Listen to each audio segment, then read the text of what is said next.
Okay, recording. All right.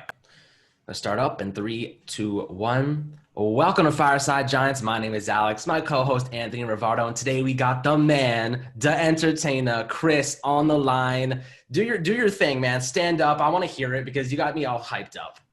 Stand up, New York Giant fans! I gotta get up. 4 wins in a row. My guy, Chris, man. So excited, I love man. Thank you guys for having me on, man. Always love working with you guys. You guys do a great job on your channel. And, yeah, definitely want to get you on my channel. Maybe Saturday this week, do one of those roundtables with you guys. And I'm excited to talk Giants football with you. Absolutely, my friend. I really appreciate you coming on. You're, the OG GOAT of the YouTube community. We love you. We love, watching you and all the content you produce. Somehow getting these videos out in like record timing. It's incredible. The hard work you put in. So from Giants Nation, we appreciate you and everything that you do for us and, the great content. And we just try to, follow your lead and try and, back up your great content with more even great content for subscribers around the YouTube community. But here we are today on this Monday, Victory Monday, following an improbable win over the Seattle Seahawks, 70-12. Patrick Graham, the God, deserves the Medal of Honor from the president. I said this yesterday. Incredible. This guy, Patrick Graham, if he doesn't deserve head coaching consideration next year, I pray to God that people totally ignore him because we cannot afford to lose him as our defensive coordinator. It would be disastrous. But Anthony, my friend, I want to let you get a word in before we jump into the main topics of today. Yeah, well, what more can I say? Yesterday was a glorious day. The Giants got their 4th win in a row, first 4-game win streak since 2016. I got my Joe Judge jersey on right now. I got to represent. Let me see the back of it. Let me see the back. Let me see it's the back. Gorgeous. See it? Did you see Yes, it? yes. There we go. Now that should be the #1 selling jersey in New York. Exactly. Yeah, got my Joe Judge jersey on. We got that clutch win over Seattle. And, of course, everyone knows me and my hatred for Philly. It was great to see them lose and bench their trash can of a quarterback. So that just was like a little cherry on top of the icing. That was pretty great. So, man, what else could I say? I'm ecstatic. Me too, man. Me too. I saw a funny tweet. Someone was like, it's like an elf on a shelf when they showed Wentz on a bench. And it was supposed to rhyme, but it was so funny. I was sitting there like, oh, my God. Like, he was literally sitting on the bench. The Eagles are now looking to essentially replace him with Jalen Hurts, most likely. And Wentz has been Colt McCoy-esque, if you will. A little bit more arm strength with Carson, but the reality is he's been garbage this year. And his extension, this is the best part. If you're a Giants fan, man, Carson Wentz's extension is just coming into effect next year. So it's like, what more can you say for Eagles organization that's going downhill? Dallas is going downhill this season. The Washington's, they're doing okay. They're making some progress. They still don't have a quarterback, but the Giants, man, I think they blow out Seattle with Daniel Jones in the lineup. Personally, I think that Colt McCoy really was holding us back because he was forcing us to run the ball, which wasn't a bad thing. As Wayne Gallman averaged 8.4 yards per carry, 135 yards, 4th straight game with 140 plus rushing yards. The Giants looked phenomenal on the ground, Chris. And I want to ask you, man, like, what was your initial reaction when you saw those stats and you were like, wow, like they ran all over the 3rd best run defense in the NFL? 3.7 yards a carry against going into the game, Seattle. And I said to myself going in, I tried to be fair and objective on my channel, as fair as I can be. I'm a Giants fan at the end of the day. I'm always going to be a little bit biased. But I tried to, I said to myself, this is a great run defense. We got Colt McCoy in. They're going to stack the box. We had 6 straight 100-yard games on the ground coming in, and I thought that streak would probably be snapped. I thought they'd do a good job stuffing the box. And the most encouraging thing about this game is, the thing that I was looking for most forward to going into the year was the offensive line. We drafted 3 new hog mollies, as Dave Gettleman likes to say, and I was excited to get this offensive line back on track. We haven't had it for 10 years. We have not had a good offensive line. They knew what we were going to do. I said in my post-game video, it's like we were the pitcher, and we told the hitter, we're going to throw a fastball. We're going to put it right over the middle. You know exactly what's coming. Have at it. They knew exactly what we were going to do. They had one of the best defenses equipped to stop it, and they still couldn't. So this offensive line, like the progression of this offensive line from week 1 against Pittsburgh to now. Incredible. They're performing like a top 6 or 7 unit in the league. That's how good this offensive line looks right now. We had Colt McCoy, quarterback, going into Seattle. He threw for like 100 yards. And we won the football game. And the defense deserves a ton of credit. You were talking about Patrick Graham. Patrick Graham, we need to give him a lifetime contract. We need to lock him up. Yeah. How he's able to scheme pressure with this team, everybody's worried because all these guys are out. I don't think we need to – I've been outspoken saying I don't think we need to sign a supreme pass rusher because they find ways to create pressure, whether it be through coverage, whether it be through, blitzing up the gap. The Giants find a way to create pressure, and he just gets the most out of his players, at Joe Judge as well, of course, being the head coach. And it's very reminiscent of the New England Patriots, where they both came from. They got the most out of their players. Danny Woodhead, for example. He was a guy the Jets cut. He goes over to New England. He becomes a star. Wes Welker didn't do much with Miami. Goes over to New England, becomes a star. Danny Amendola. You got Tom Brady, 6th-round pick. Nobody expected much. He becomes the greatest quarterback who ever lived. And it's what New England does, and it's what the New York Giants are slowly becoming. And it looks like the New York Giants found themselves a diamond in the rough with Joe Judge. Yeah, 100%. And, I would even say they're quickly becoming that, because nobody expected going into the season, the weakest link, in my opinion, was the defense. I was looking at the offense saying, I think we have the pieces. We have Saquon. We have a new left tackle in Andrew Thomas. And by the way, Andrew Thomas, man, 5 consecutive games without a sack. He had no pressures allowed. He's been one of the best run defenders, run-stopping tackles in the NFL. The guy was a stud against Seattle. This is a player who started off week 1 through 8 as one of the worst tackles in the league. And suddenly, and this is all while Mark Colombo's, creating a fuss. He gets fired. They bring in Dave DeGuglielmo, and suddenly they're still progressing. They're still getting better and better and better. And we're like, how the hell are they doing this? This guy, Joe Judge, must have, some magic wand that he's waving at these players. Because seriously, when you're looking at guys like on the outside linebacker position, with Brett Bielema. Who the hell's Carter Coughlin? Who the hell's Cam Brown? Who the hell's Jabal Shared? Who the hell are these guys, and why are they performing so well? That's my biggest question. They're getting so much production out of guys that aren't supposed to be producing this well. And I saw Carter Coughlin all over the field against Seattle. He made several big plays. Jabal Shared was in the backfield all the time. They were attacking the weaknesses, and like you said, Chris. Nico Lalos, 2 consecutive games with a turnover. And like you said, Chris, they looked them right in the eye and said, we're going to attack your biggest strength, and we're going to dominate you. And they ran for 190 yards when they were only averaging 89.3 yards per game on the ground allowed. Seattle's defense was. And suddenly they're like, what the hell's happening? Backup reserve guy Wayne Gallman, who can't even get a rep last year, is running all over us. No leg Alfred Morris, old man, has 2 touchdowns, his first receiving touchdown against us in his career. Like, what the hell is going on with these no-name players are dominating us? And what does that come down to? Coaching. And that's the main topic of today. Does Joe Judge, should we consider him a Coach of the Year candidate? And at this point in the season, I would say he's trending toward that. If the Giants can beat Arizona next week, if they can remain competitive against Cleveland, Baltimore, this team is shredded with injuries. They have no outside linebackers. No, none of them. 3 rookies on the offensive line. Joe Judge needs to be in the conversation, in my opinion. Listen, man, I'm an old school guy, and you're absolutely right. We don't have all these flashy pieces, but where the Giants are dominating is in the trenches. And it goes back to what Gettleman said when he first took the job. He was all about improving the trenches. That's where football games are won and lost. And that's what the New York Giants did yesterday. They dominated them on the offensive line. They dominated on the defensive line. And Giants fans could debate who deserves more credit, whatever it may be. I don't care. I know that's what wins football games.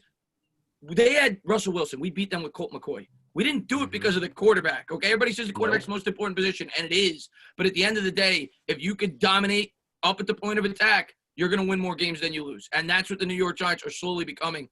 As far as Joe Judge goes, I don't know if they'll win Coach of the Year because you look at Tomlin. I mean, I don't think a lot of people expected the Steelers to be undefeated right now. But I'll tell you what, man, Joe Judge deserves to be in – his name should be thrown in the hat. Like, what he's done with this team, the transformation from week 1 to now is just – it's magical. And he's been so consistent. When he took this job, even after week 4, week 5, they're 0-5. People keep asking him. They keep coming at him. He says, we're improving. We're progressing. We're improving. I'm not going to let you get to me. I see the improvements in this team. And he was right. The team was slowly improving each and every week. I really started to see it in that Rams game, especially in the second half of that football game. You started to see the offensive line progress, and it's gotten better week in and week out. The defense is just on another level. I went back and looked. Seattle had not scored this fewer points than yesterday since 2017. Like, that's how good this defense performed yesterday. And when you factor in we didn't have Colt McCoy, we didn't have an offense that could really control the clock. They still won the time of possession. They actually had good field position a lot of times. For our defense to hold as strong as they did against that football team yesterday, if you're not buying it now to that defense, you're never going to buy it. 100%. Absolutely, man. And, a big part of a coaching staff, right, or of a head coach in his first year is getting that coaching staff right. And that's one of the reasons that when you look at this team and you look at Joe Judge specifically, absolutely he should be a head coaching candidate. Of course, I'm going to say he should be a coach of the year candidate. I'm wearing his jersey. I'm probably the only guy in the world who has a Joe Judge jersey. I absolutely love the guy, but look at how he's really just transformed this team. Look at the coaching staff that he built and how they've just gotten the best out of every single player. You talk about the trenches, right? And you look at the offensive line, the week-to-week progression that they've made, and you see this defensive line. We already thought that was the strongest unit on the team going into the season, but now we're seeing Leonard Williams emerge as a true force on the interior. He's like one of the best interior defensive linemen in the NFL right now. He's having a career year. We're seeing Dexter Lawrence take strides and be really just disruptive in both facets of the game. We're seeing Dalvin Tomlinson continue to be. Even Austin Johnson got involved yesterday. Austin Johnson's getting Austin involved. Johnson. Yeah. BJ Hill, whenever he gets reps, he still looks solid when he's out there. Really just, Nico Lalos off the edge. Carter Coughlin, 7th round pick out of Minnesota. Cam Brown had a great play yesterday in run support. He set the edge and just swallowed a right tackle and had a clutch stop on Chris Carson. That was really impressive. And then, of course, you get to the secondary. Shout out to Drum Henderson. He's getting the most out of everybody. Look at how Isaac Yiadom was playing in the beginning of the season. Look how he's playing now. He had a pass breakup on what could have been a potential touchdown yesterday. Completely different player. Just look at the progression of these players, man. Like, it's different when you look at Pittsburgh's team, right? And of course, Mike Tomlin has been phenomenal. They haven't lost a game, right? But you look at that roster and then you look at this one. There's so many more proven commodities on that team compared to what we have on the Giants roster. But somehow, a lot of these players are performing just up to that level where a lot of those proven commodities are playing around the league. We have undrafted players. We have, 7th round picks, 4th round picks, getting an interception yesterday, Darnell Holmes. We have all these guys who were drafted and should have been backups playing these starting roles and playing them big time and really thriving in them. And it's just a true testament to the coaching staff. You could say it's a great job building the roster to Dave Gettleman. You can give him a lot of credit there as well. But the main thing, really, you just have to appreciate what the coaching staff has done, because we had guys that were drafted late and we thought that they would step in and be solid players on Pat Shurmur's staff and Ben McAdoo's staff, and it never panned out. It just never worked. But this year, man, this is exactly what we've been dreaming for the past 3 years to see from all these mid-round picks. It's actually coming true. Our dreams are coming true. The pipe dream has finally been realized this year. And I just think the biggest part of that is the coaching staff, Joe Judge, Patrick Graham, and everybody else. I'm with you on that. Completely with you on that. Absolutely. And there's one play that I remember specifically that really attests to what you're saying. And it was a Russell Wilson deep throw to and Isaac Yiadom, I think, is covering maybe Tyler Lockett on this play. And Tyler Lockett blows by Yiadom. And, we expect that because Yiadom wasn't the best player. He isn't the best player, but he's gotten a lot better the past couple of weeks. But the defense is so good, and they're so good at reacting and noticing what the quarterbacks are doing. You know who flies in to help Yiadom over top? Julian Love. And Julian Love almost intercepted it. It was that dropped pass, that dropped interception. And you're thinking about it it's crazy to think that Russell Wilson is being outmaneuvered, outthinked, out everything by Isaac Yiadom and Julian Love. Okay. See, and it's a lot more I want to that. break that down real quick, because what that play was a cover 2. I think it was a zone. If it was a man, then Yiadom got really torched, right? But I'm pretty sure it was a cover 2 zone. And that's a staple for Russell Wilson, right between that flat coverage from the cornerback and that safety to hit right in that hole. That's a staple for Russell Wilson. Really all of the elite quarterbacks in the NFL, because they have the arm strength to really hit it right in that hole. It's called a hole shot. And what happened is he tried to hit that hole shot, but Julian Love just read his eyes and just bolted over there. That takes serious range and reaction time. That was a really impressive play by Julian Love. He dropped it. It would have been a game-winning interception, and he had both feet in had he caught it, but it's really just a hell of a play to get from the hash all the way to the sideline and make that play. Yeah, that's exactly right. Incredible play. Yeah, and the defense continues to make strides like that where, a lot of people keep asking, where's Xavier McKinney? Why isn't he playing? And I'm like, don't fix what's not broken. They don't need to play him. They don't need to play Xavier McKinney. He played, 6 reps yesterday against Seattle. And I'm sitting here I don't even want to test him right now when this defense is playing at this level. We're talking about a defense. It's working. Seattle averages, remind you, over 30 points per game. And they kept them, minus the safety, to 10 points. 10 points away as 10.5 underdogs. Okay? it's what the Giants did yesterday was historical, really. The past couple of years, like you mentioned, the Seahawks haven't scored that little since 2017. What they did against the run, what they did against Russell Wilson, the way they confused him, they were blitzing safeties and linebackers and dropping them back into coverage. They were using cornerbacks on blitzes. They were Leonard Williams, man. And we're going to talk about him in a little while because part of this, one of the topics we want to talk about is that extension that we all think he deserves after that contest.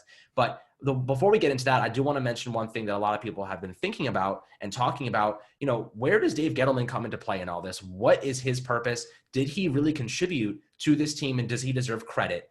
And in my opinion, he does deserve credit. He deserves a ton of credit for the picks that he made in 2019. But I think that the 2018 moves, a lot of those draft picks, a lot of those free agent signings were collaborative. Those were personnel decisions. Those were Patrick Graham saying, I want Blake Martinez. I want Kyler Fackrell. I want these specific guys to fit my mold.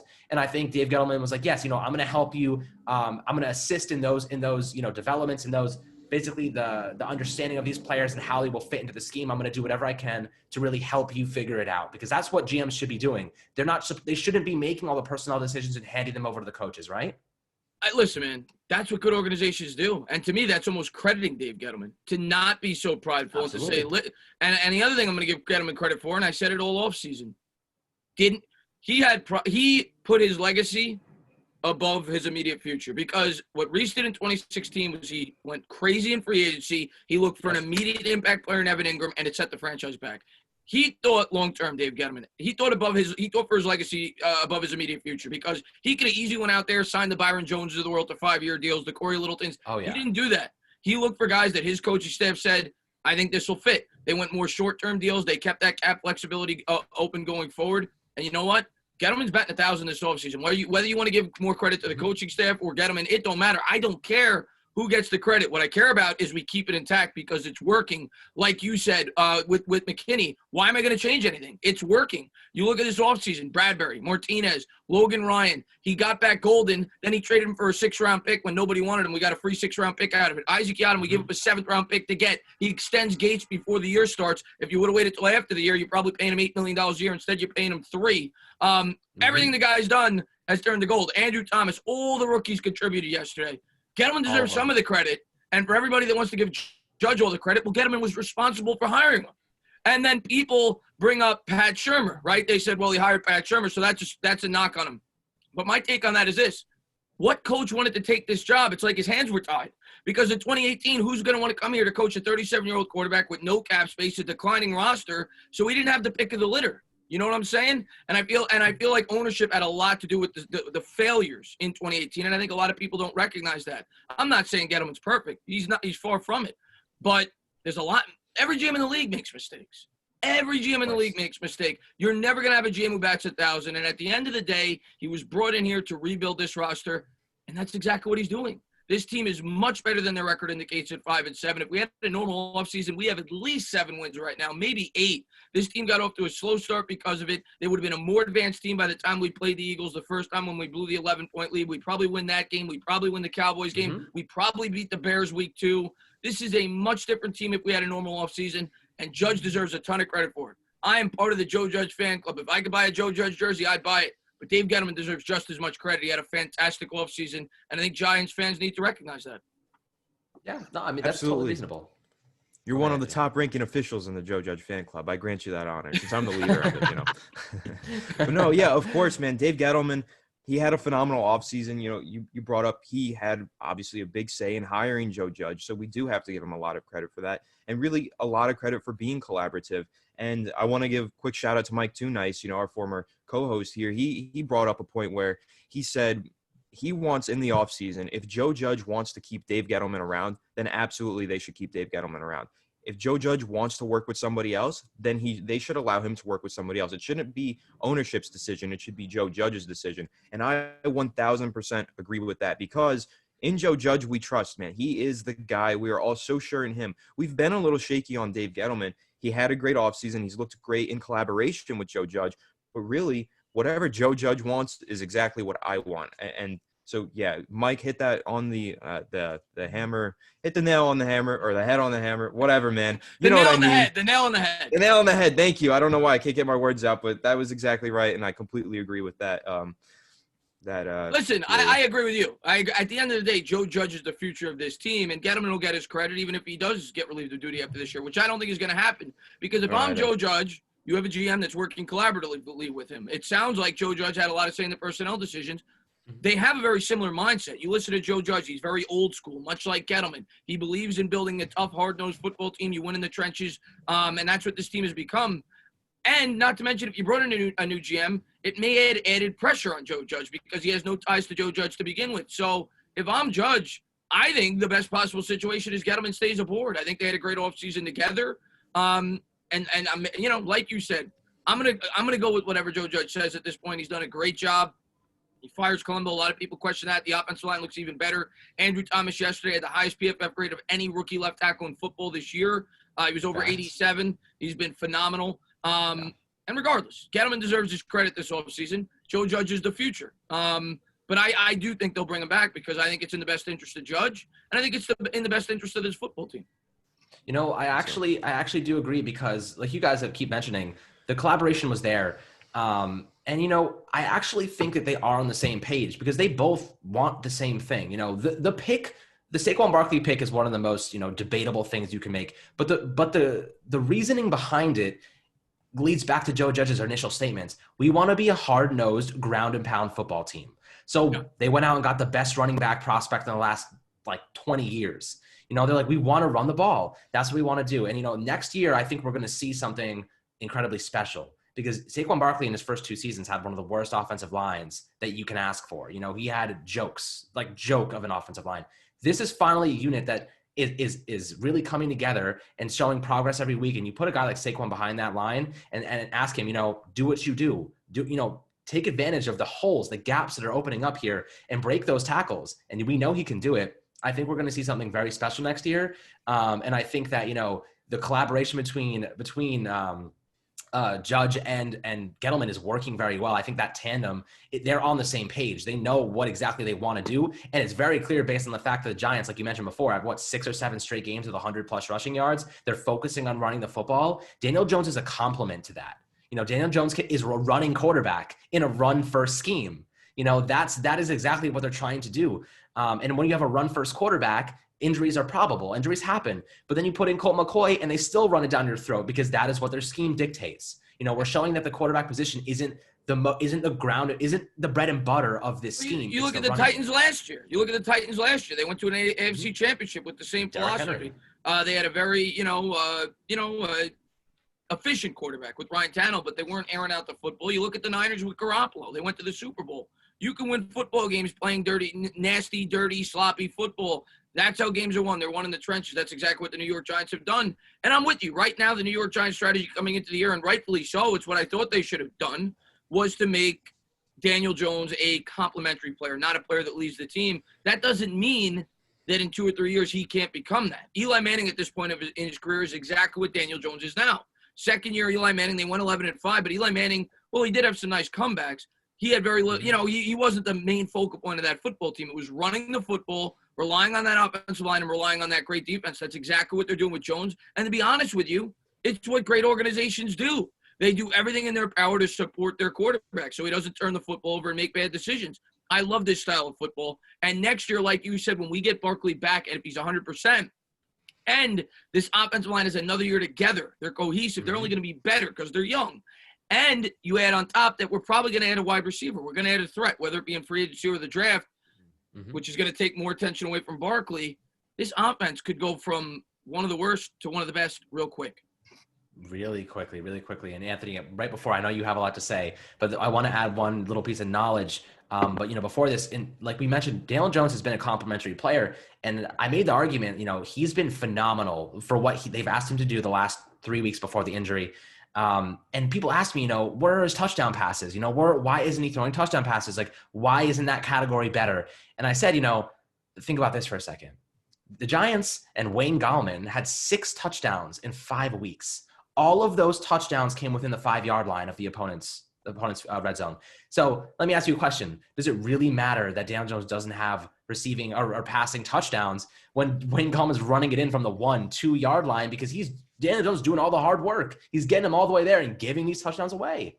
They ran the ball 36 times 3 weeks ago. They ran the ball 42 times last week, and they ran the ball 31 times this week. That's your answer. That's why it doesn't have a ton of touchdown passes, because their identity is running the clock out, wearing down their opponent, and winning football games that way. It's in the best interest of this football team to win football games. It's not in the best interest of this team to air out the football. We're not going to win games that way. Our team's not constructed that way.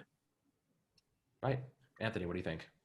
Absolutely. Well, I have a little bit of a contrarian opinion on your Saquon Barkley stances, but I don't really want to get into that because I want to remain pretty positive with what the Giants are doing here. But basically the gist of it is the way that I see it, man, Wayne Gallman is phenomenal for the Giants right now because he is just such a patient downhill runner, and he's not really somebody that the defense fully feels the need to key in on, even though they should. They don't feel the need to. And I think that's really opened things up for the offense and for the running game. And I do think that somewhat of the difference with the Titans and the Giants is the Titans weren't really paying Derrick Henry a boatload of money last year. They are now, and I think they've had some struggles on the offensive line because they had to make some compromises in terms of where they were, spending their money, whether that be at the running back position or at the offensive tackle position. They had to let Jack Conklin go. And so that's why, when we talk about Saquon Barkley and what he could do behind this offensive line, well, some of these guys on the offensive line are going to have to get paid, but Barkley has to get paid first. And so that's why I'm a little, weary about going forward with Saquon Barkley with this injury history and potentially paying him all of this money.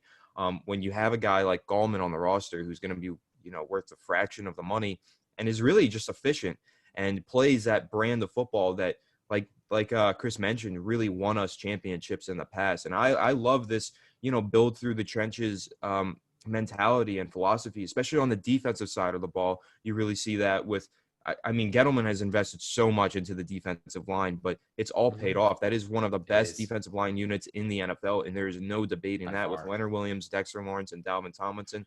They have all been phenomenal. And then the offensive line, like we've mentioned countless times, the improvement that they have had week to week. Nick Gates, what a gem. They found him there, undrafted. He what about that right tackle, then right block? guard. Now he's a center. Man, every week he's got those pancake blocks. That's the thing. That guy is nasty in the trenches. We got Shane Lemieux, who was a 5th-round pick, starting over Will Hernandez right now. He's looked pretty solid, especially in the running game. He has a gaff every now and then in pass protection, but, man, he's been killing it in the run game. And that's really the main thing that I noticed yesterday in that second half. They just decided, you know what, let's go behind these two rookies on the left side. Let's just run the ball to the left side all half, and it just worked. Every time it was like 5 yards, 10 yards, and like a 40-yard run. Just every play, it was just to the left side, and it was a huge, huge run every single time. So, the way that they've constructed this roster, I absolutely love it. It is very reminiscent of those 2 Super Bowl runs that we went on, and that's really one of the things when you look at the foundation of a roster and the foundation of a team. That's one of the things that really gets you excited, not only for this season, but for the long-term future of the New York Giants. Yeah, absolutely. You can't say much more about the foundation of this team and where it's going, and the value that they've gotten from guys like Tay Crowder. That guy had a hell of a game, Mr. Irrelevant, last pick in the 2020 NFL draft. The guy had a sack yesterday, multiple tackles. He actually helped Leonard Williams with another sack. It was by the way, that play, it was toward the end of the game. I think it was Williams, not his last sack, but maybe his first sack. But man, this guy spun off. Basically what happened is Tay Crowder drops back as a linebacker spy on Russell Wilson. He waits, he counts in his head to 3 seconds, and then he attacks him. He sees the secondary behind him is very, very good. He knows that because Russell Wilson isn't throwing the ball. He attacks him, he shoots right up the lane, because basically the left side of the defensive line for the Giants are trying to force them. Basically they're drawing as many double teams as possible, right? Those big guys in the interior, we're going to draw double teams, and we're going to open up those spy blitzes from Tay Crowder and others. And he basically shoots that gap. And you see Leonard Williams one-on-one with the right tackle, and he's standing there. Leonard Williams is literally just standing still, not trying to get past him. And the second he sees Tay Crowder break through the line, he spins off this right tackle like I've never seen. Spins off him. I have it on my Twitter. Go check it out. He spins off of him, and he nails him. Russell Wilson runs right into him for a sack. And that's all film. All film. Yeah, that is all Patrick Graham watching film and scheme. That is what they did to Russell Wilson. They put him in a very uncomfortable positions. They forced him to make bad throws. They forced him to roll out of the pocket, and they did not let him get away from the tacklers. That's the thing. When Russell Wilson gets away from the tackles, that's when he's most dangerous because he hits those downfield throws. He finds guys open. But the Giants, they basically schemed it so if one guy is going to go tackle him, they know Russell Wilson's going to get away, but they're setting it up so that second guy is right there to clean it up. That was the whole thing. Make sure the second guy is there to clean it up, and they did a phenomenal job scheming that against Seattle. That's what I love about this defense more than anything else. It's like a chameleon. You can't, as an opposing offense, you can't. It's almost like you can't game plan for it because they come out with a different look each and every game. You don't know what they're going to do. You don't know if they're going to play a bend but don't break approach, if they're going to play a more aggressive approach, if they're going to play a more aggressive approach, where the blitz is coming from. It's very New England-esque. It's exactly what Joe Judge said when he took the job. They said, what type of offense are you going to have? What type of defense are you going to have? I can't answer that question. It's going to be week to week, and that's exactly what this team has become. You can't game plan for the New York Giants. It's our biggest strength. Our coaching staff and the way that they're able to manipulate offenses with their approach week in and week out. And next week, you'll probably see something completely different against the Arizona Cardinals. Yeah. But whatever it is, I trust Patrick Graham to come with a great game plan. Yep, absolutely. And it really is. Kyler Murray is a very similar quarterback to Russell Wilson. So I imagine that they're going to utilize a very similar plan because like you said, even if they do exactly what they did against Seattle, it's impossible to tell what they're going to do on any play. So they can just change it up very, very discreetly and change the details just so minor and do the same exact thing. And they will take care of Kyler Murray. He will make the same mistakes. He's had games 2 or 3 interceptions. I have him in fantasy. I know. Arizona Cardinals, I said it before this week, they're being overhyped. I mean, now they're 6-6. They are a missed Hail Mary away from being 5-7 against the Buffalo Bills. Which is our record. Yeah, which is our record. And they probably should have lost to Seattle the first time they played them. They had like this huge comeback in the fourth quarter. They're this close to being 4-8. We're just as good as Arizona. I think if we have Danny Jones, we should beat Arizona. And I'm hoping it's windy conditions. I hope it's rainy. As a New York Giants fan, I want it to be as sloppy and muddy, as disgusting as possible because that's the way the New York Giants play. I don't want the sun in the air. I want it to be pouring snow, rain, sleet. Make it as dirty as you possibly can because that's what the New York Giants play like. Love it. I love it. And that is what the Giants are good at. They're good at going in and taking advantage of teams that are weak. We are the perfect trap team because teams they come in saying, "Oh, this is the Giants. They're 3-7. They're 4-7." We're not. We're better than that. And I think the Giants right now are gaining so much momentum. And it's crazy how everybody's opinion switched. Last week we were talking, Seattle's a game we can afford to lose. Seattle's a team that's going to beat us. And now we're like, wait a second, we could win out the rest of the year. We just smacked Seattle at home in the mouth, and suddenly we're like, we can beat Arizona. If our defense is good enough to shut down Cleveland's offense, our offense can pummel Cleveland's defense. And then you have Baltimore who's messed with COVID. There's a good chance. I look at the NFC right now, and maybe some people call me unrealistic, and I'm not saying I'd favor us in any of these games, or I'd favor us in some of them. I look at the NFC right now, the playoff picture, outside of New Orleans, who I think is an unbelievable, complete roster. Who scares me? Aaron Rodgers got a great arm. Aaron Rodgers is my favorite quarterback of all time. I think he's unbelievable. This year he's playing at an MVP level. I think he's the most talented quarterback who ever lived. Like, that's how high I am at Aaron Rodgers. I was looking at his numbers the other day. He's thrown 10 interceptions since 2018. There's 6 quarterbacks in the NFL who have thrown 10 interceptions this year. Tom Brady's one of them. Russell Wilson's another. Kirk Cousins is another. I forgot the rest of them, but he's ridiculous. Yeah, Carson Wentz got like 3,000. He's like 15. But I look at the Green Bay Packers, who many would feel is probably the second best team in the NFC right now. They can't stop the run. What's the New York Giants' biggest strength? We could run all over that football team, and in come playoff time, it's going to be cold. It's going to be nasty. I'm not scared of them. I'm not scared of Arizona. I'm not scared of Seattle. I'm not scared of any of these teams. I think we could play with any of them. There's a lot of weaknesses with these teams that are going to be making the playoffs in the NFC. And like I always say, once the playoffs start, we're 0-0. I don't care what our regular season record was. I don't care if we're 6-10. I don't care if we're 7-9. It's a reset come playoff time. And I'm going to tell you what, if you can win in the trenches, you could beat anybody. With the way that the New York Giants are playing right now, and there's not a lot of teams that are better in the trenches. No, you're 100% right there, Anthony. What do you think? Absolutely, and if you look at the playoff picture right now, where the Giants stand right now with the 4th seed, right, they would be playing Seattle again in the first round of the playoffs, but at home. And then who would they be playing if they were to win that game? Is either Tampa Bay or the Rams, and those are 2 teams that we almost beat. Well, no, wouldn't they play the 1 seed more than likely if they won? depending on if the 2 and 3 seed won, we'd play the 1 seed.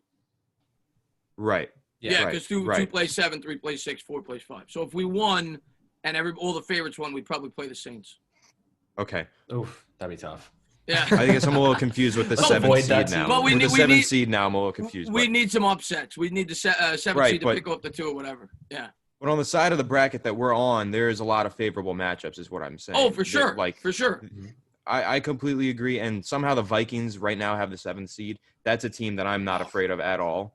I didn't even know that. They're technically in the playoffs right now. If you look at the playoff picture, so that's actually very surprising. They're in, and Arizona's out right now. So that's what the difference is. Because Arizona just lost again. So very interesting if you look at the NFC. And also briefly, I want to ask you guys' opinion on this and touch on this. What did you think of the commentators yesterday during the game? Because I thought it was one of the worst called games I've ever listened to, and this has only happened to me. I think you should have listened to my stream. I should have. Absolutely, I should have. I didn't get to hear the commentators because I was calling the game. Oh, okay. I muted it, and I just listened to music.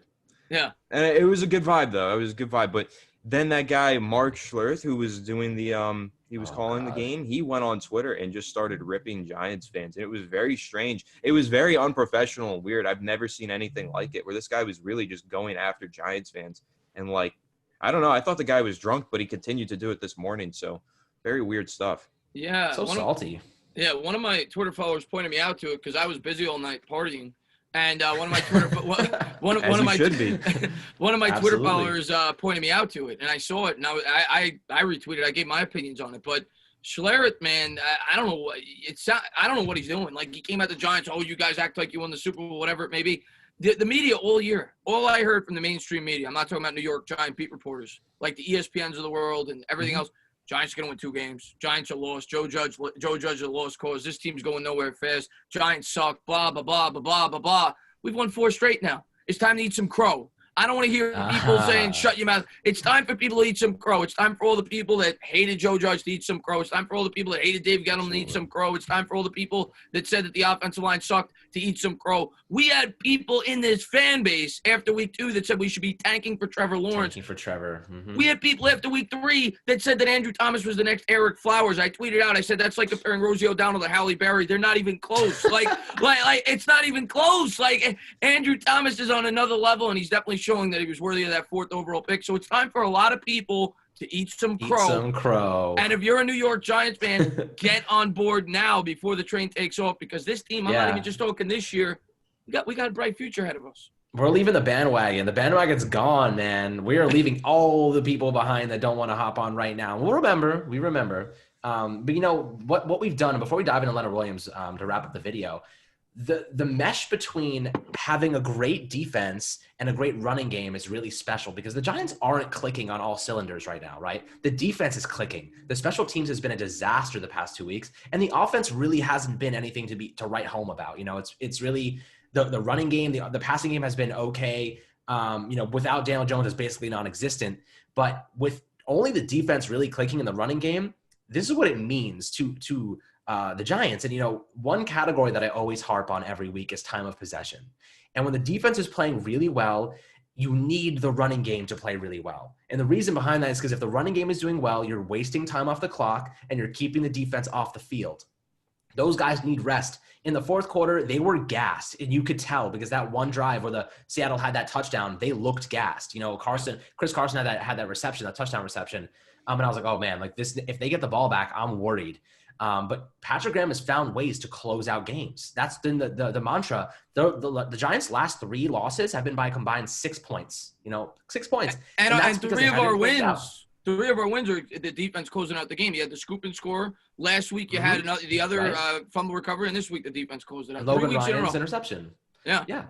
So, we're seeing this defense finally come together in terms of closing out games when the offense can't get it done. We can't, the thing is, we can't always expect the defense to get the job done like that. The offense needs to come to play and get those 3rd down conversions. And that's where you need the passing game, right? The running game's great until you get the 3rd down and you need to convert those 3rd downs. And that is where we need Daniel Jones. That is why Daniel Jones is so important, because he can convert those 3rd downs. I don't trust Colt McCoy to do that. The Giants got really lucky with those penalties at the end of the game and that just Hail Mary by Russell Wilson, just the defense playing out of their minds. Blake Martinez wasn't even on the field because he got injured. He injured his lower back. And they're saying it's not too serious, so that's a positive thing.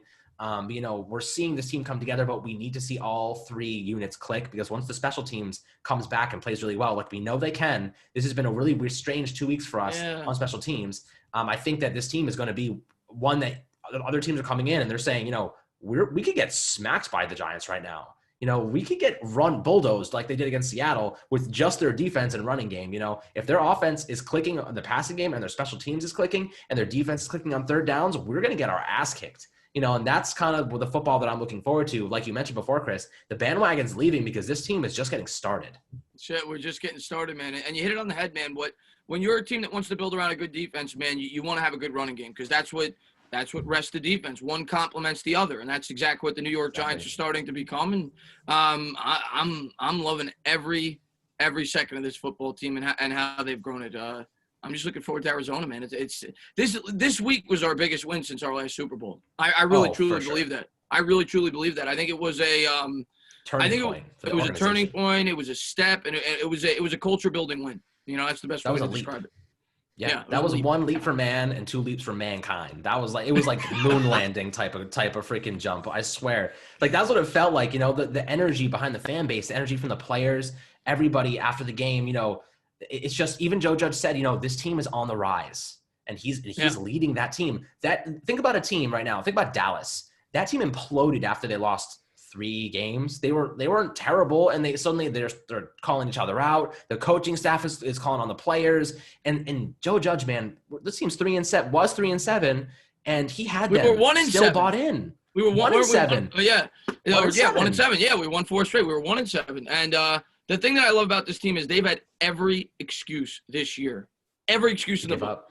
New coach, new coaching staff, brand new schemes. You don't have a normal offseason to prepare for it. DeAndre Baker goes to jail before the year starts. Isaac Yiadom all of a sudden making you forget about DeAndre Baker real fast. Saquon Barkley, your best player, goes down week 2. We've rebounded. Now you got Wayne Train Gallman getting it done. Daniel Jones goes down this week. You're going to Seattle. You have every excuse in the book to lose this football game. That team goes out there. They give you everything they have. And another thing I want to point out, one thing this defense, as great as this defense has been this year, one thing this defense was really struggling with, like the first 6-7 weeks, was the third down defense. This last 3 weeks, I think the Eagles were 0 for 9 or 0 for 10. I think it was 3 for 19 combined over the last 2 weeks coming in. Yesterday, I think they were 3 for 13. So you're talking like 6 for like 32, our opponents on third down over the last 2 weeks. It's been first in the NFL. It's been unbelievable since week 8. And I believe our opponent the week before was 0 for 3 on fourth down on top of that. So it's just insane, the progression of just this. You think about this team right now. You tell me one unit outside of maybe the tight end with Evan Ingram, because every game – Evan Ingram is the biggest enigma, by the way. Like, he polarizes me. He plays great the entire game, but he gives you that one play every week where you're like, come on, man. Damn it. But outside of the tight end position, you tell me one unit on this team that hasn't progressively gotten better over the course of the year. You can't answer. It's everybody. Every position's just gotten better and better every week. Yep, you're 100%. And before we wrap up, this is leads right into the defensive line. And Leonard Williams, a guy who's been getting better every week. This guy's on pace. Let me remind you, his personal record for sacks was 7 going into the season. He's on pace for 11.5. 11.5 sacks, and he's gonna smash his quarterback hits record. He had 5 against Seattle. You know what? Everybody in the offseason was clamoring for that elite pass rusher that can get 10 or more sacks in a season. We had it on the roster the whole time. It's Leonard Williams. He's that guy from the interior that can get you 10+ sacks in a season. He just needed a better coach. Yeah. And that trade don't look that bad anymore. It doesn't. It doesn't. Because he could have easily left. Yeah, and I'll tell you what, man. The other thing I'll point to, you go back and look at Leonard Williams' career. His second year in the league, made the Pro Bowl. It was his best year. He had 7 sacks, like you said, and he had talent around him. They had Mo Wilkerson on that team. They had Richardson. Then the Jets lost talent. His sacks numbers decreased because of it. But you look at it last year. He got a lot of pressure. He got a lot of hits. Didn't result in sacks. But this guy was always a guy with a ton of talent. A lot of people thought he was the best player in his draft class that year, where the Jets picked him 5th overall. And the Giants, that's what this team's about. That's what this coaching staff is about. They're getting the most out of every player on this roster, and Leonard Williams is one of them. And I'll tell you, Giants got to bring him back.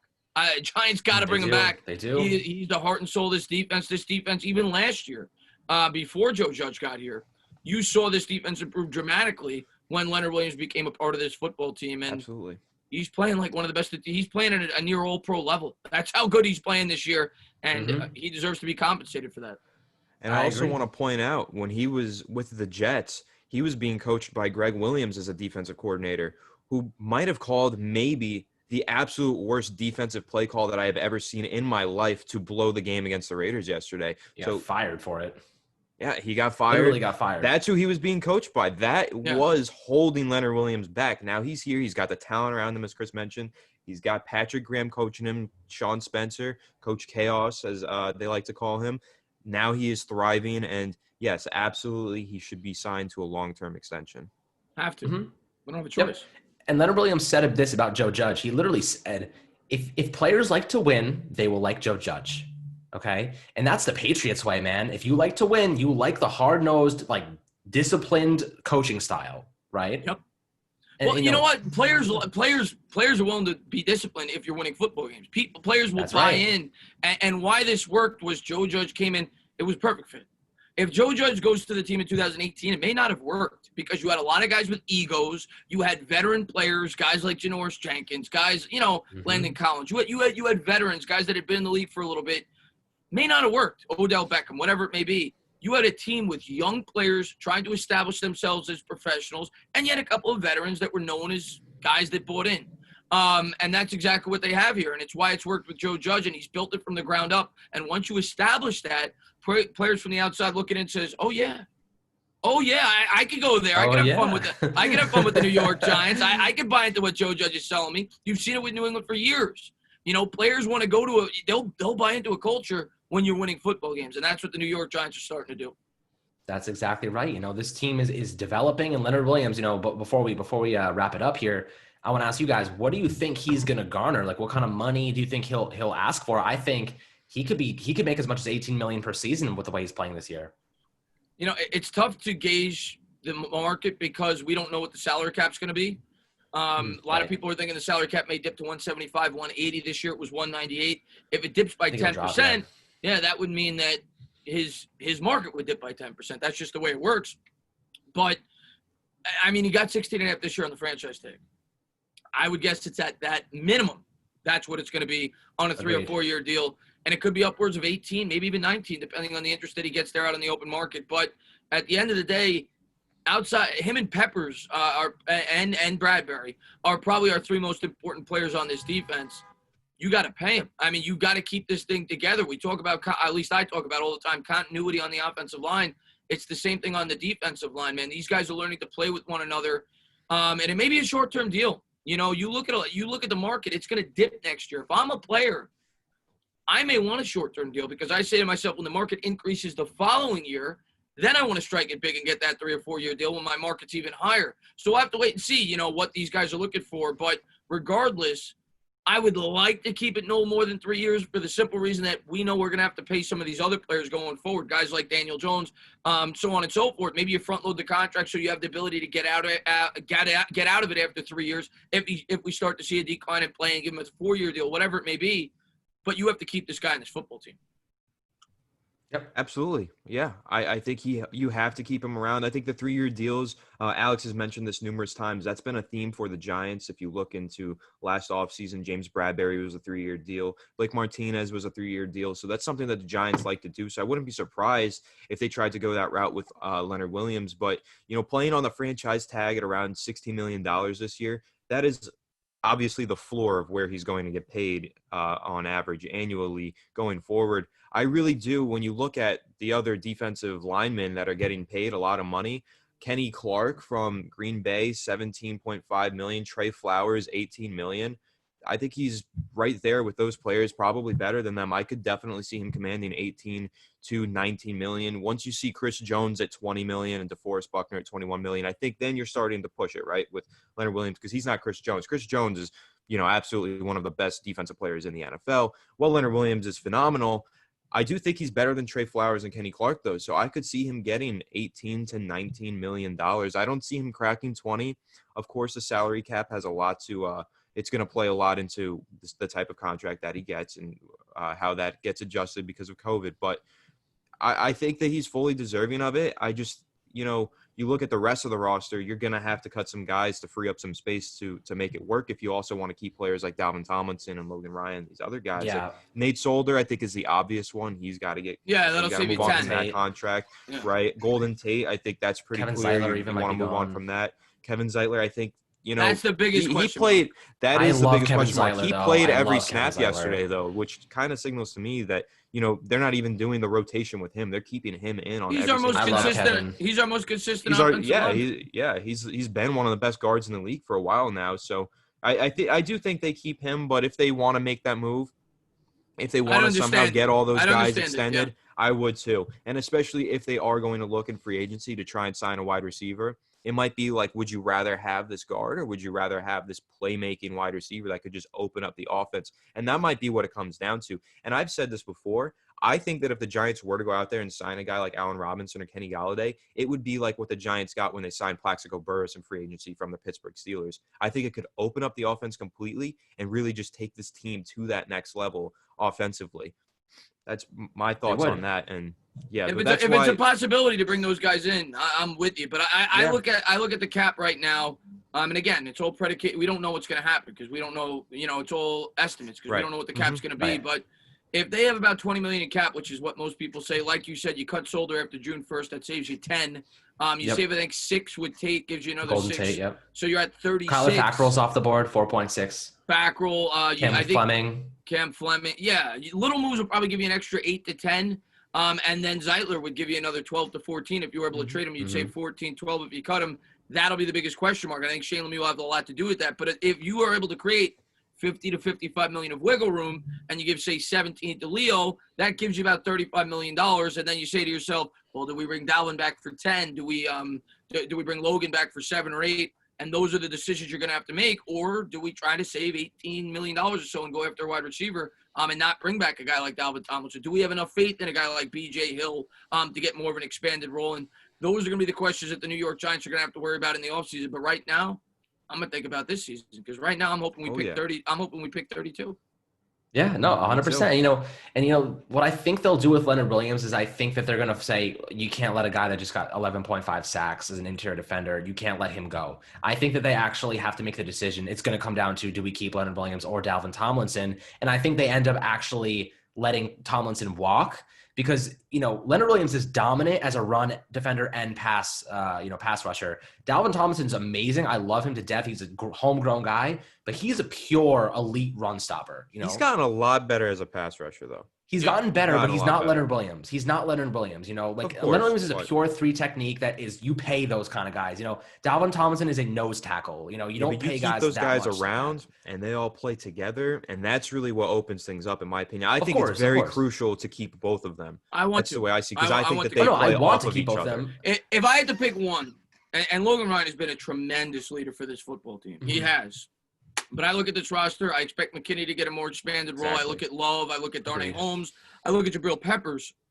If I had to pick one to let go next year, and I think they're going to have to, if we're being honest, I'd probably pick Logan Ryan for the simple reason that we have young emerging talent at that position, and the strength of this defense has been the defensive line. I'd want to keep it together, and I love Logan Ryan. And if he's willing to come back on a cost-effective deal for 1 year, I welcome him with open arms. But if I'm Logan Ryan's agent, he wants a big deal. You have to. He's 30 years old. He's got to try to cash in off this year.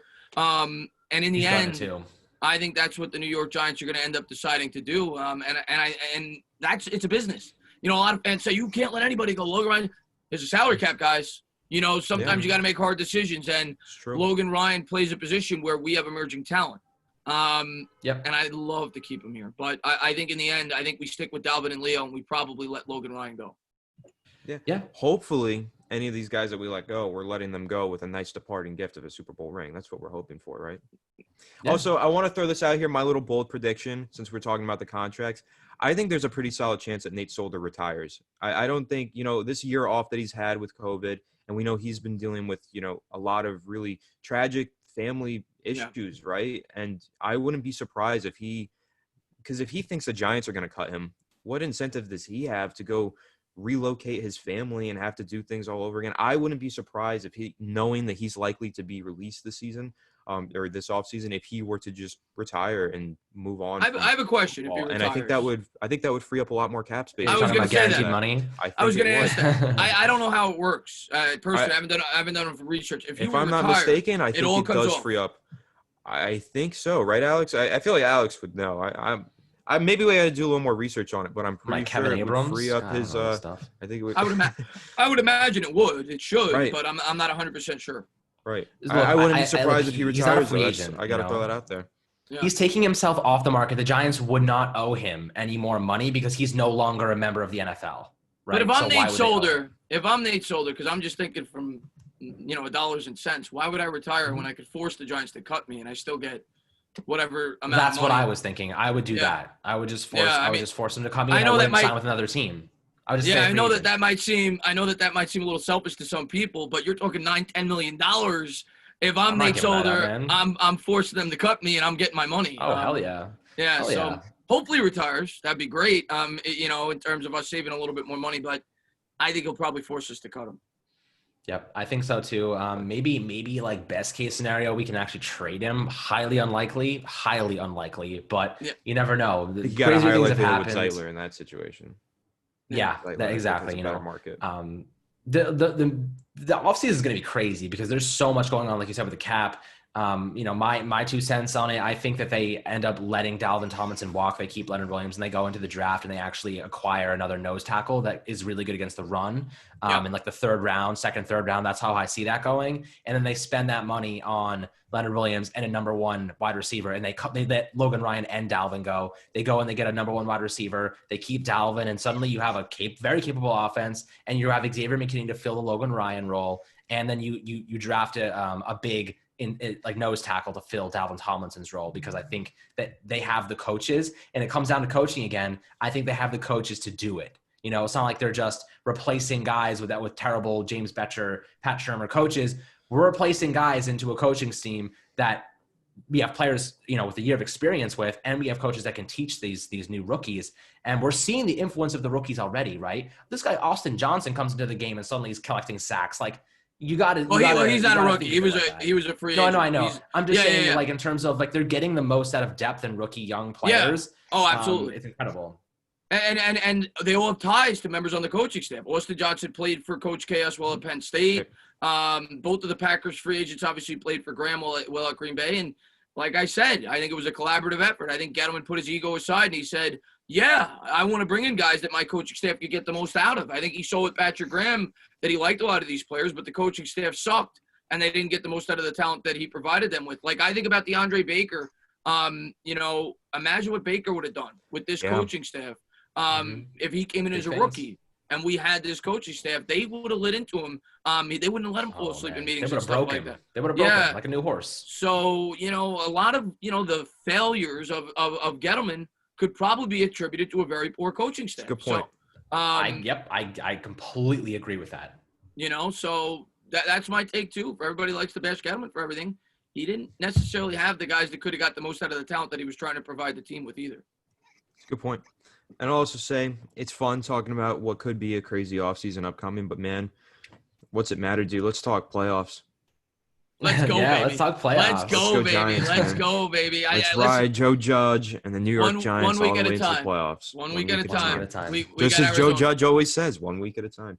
That's what Logan Ryan said today. He said, enjoy Victory Monday, but tomorrow, forget about it. We're moving on to next week. This team's got the right leaders. They got the right mindset, and they're building every week. And I think we're going to beat Arizona. I really do. I think we're a better football team. We have a good chance. Could you imagine a 5-game win streak from the New York Giants? When was the last beating time those type of teams, though? We're the only team in the NFC East to beat a winning team this year. Think about that.